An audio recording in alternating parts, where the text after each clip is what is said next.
Hey, what's up? This is Antonio. Welcome back to my channel. Now, who's ready for some fighting words? In this video, I want to talk about everything I hate about boxing. In this video, I'm talking about none other than the so-called king of boxing, Canelo Alvarez. Really quick, if you like the videos, please take the time, subscribe to the channel. And also, please tell a friend, drop a link to somebody. And also, if you could, simply just hit that thumbs up button. It does help, it shows love, and it supports this channel. So let's talk about this. I'm just kind of gonna just go on a little bit of a rant this one. Let's see. This is what I don't like about boxing. So, you know, we have the guys in the Middle East thinking about, you know, consolidating boxing and saying, you know what, if everybody's under one banner, there is no such thing as ducking anymore because you all got to fight, you know, there's no such thing as I'm across the street or, you know, you're with that promotion and I don't like your promoter, so I'm not going to do this or I'm not going to do that. The upside is there won't be any more ducking, all right? That's the upside. They can look at it however they want to look at it. You know, maybe it means less money all around. I don't know. But one thing for sure, it means you can't duck people anymore. That's what it means. None of that stuff. There won't be any more ducking going on. That's what it means. It means you can't say, you know, I don't want to fight this person. One thing I love about the UFC is there is no such thing as I don't want to fight him. Do you have the belt? Yeah, I have the belt. Well, then you're going to fight him. There's no such thing as I don't want to fight him. I mean, if we're talking about everything I hate about boxing, I think there are too many belts as well if we want to get technical. You know, so that's another thing I hate about boxing. But right now, let's talk about Canelo Alvarez. You know, like, I'm not even gonna say, you know, Belanga it's amazing how he gets to fight. Now, clearly you're not looking for anybody to test you or push you because of who you're fighting, Belanga.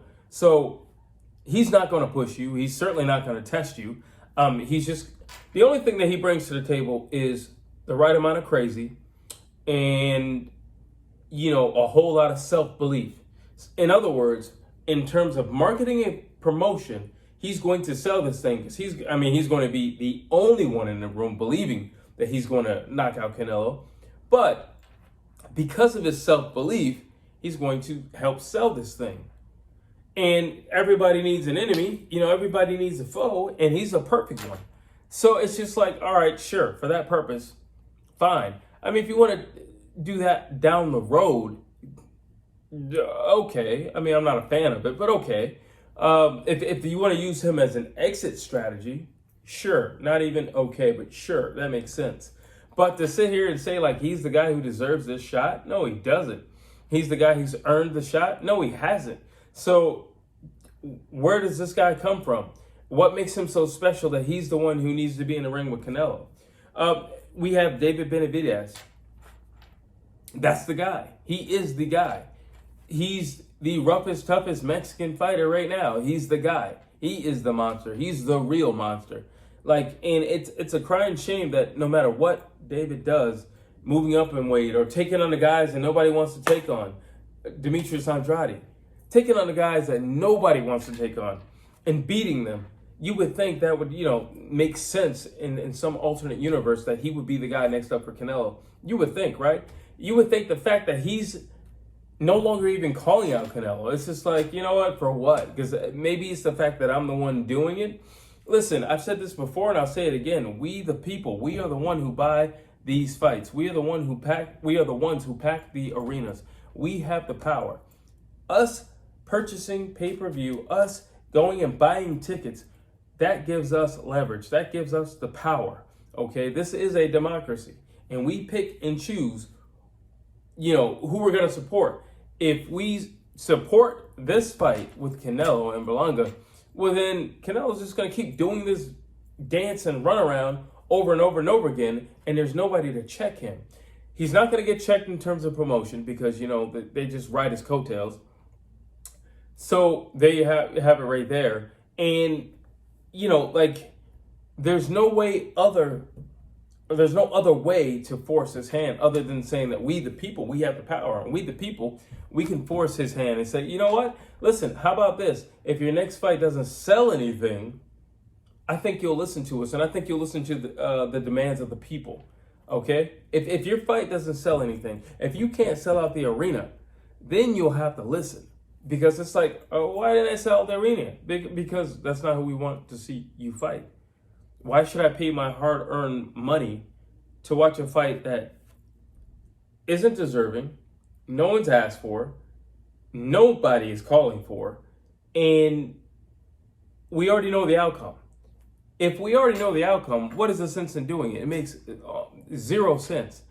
So, no, I don't want to see that fight. I want to see David Benavidez. I want to see you get it on with that guy. That's what I want to see. I don't want to see you with Bivol, because you got no business in the ring with that man again. I don't want to see you with him.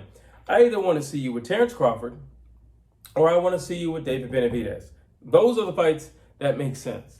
Okay? Crawford's Belanga. And it comes across everything I hate about boxing. You know, this comes across as fear. You know, fear. Listen, David Benavidez is fast. Really fast. He hits hard. He throws a ton of punches. He has very long arms. He's extremely durable. That's a problem for anybody. And he's a true Mexican. He will fight anybody, anywhere. So the question is, Canelo, are you a true Mexican? The question is, are you really the face of boxing? Because I think the face of boxing would take on the number one guy. I think the face of boxing would take on the guy that the people want to see. I think the face of boxing would have no fear from any challengers, anywhere.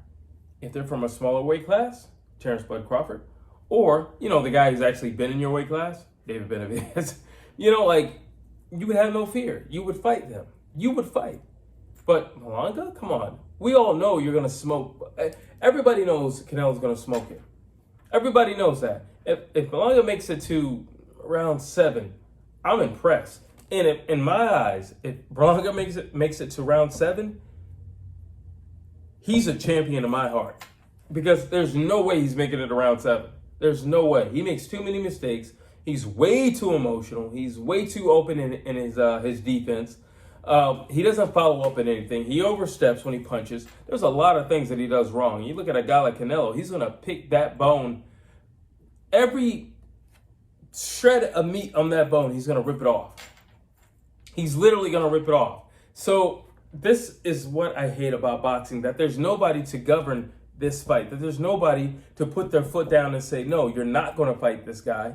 You're going to fight this guy. This is the guy that you should be fighting. This is the guy who makes sense. This is the guy who's worked his way up the ladder. This is the guy who's beaten guys that nobody wants to fight. This is the guy. You're going to fight this guy. You're going to give us those belts back. That's what you're going to do. But you're not going to hold up divisions, and you're not going to prance around picking and choosing. This is not a picking and choosing type of thing. There's no way, like the 76ers are not going to say at some point, I don't want to fight the Knicks. I don't want to play the Knicks. It doesn't work like that.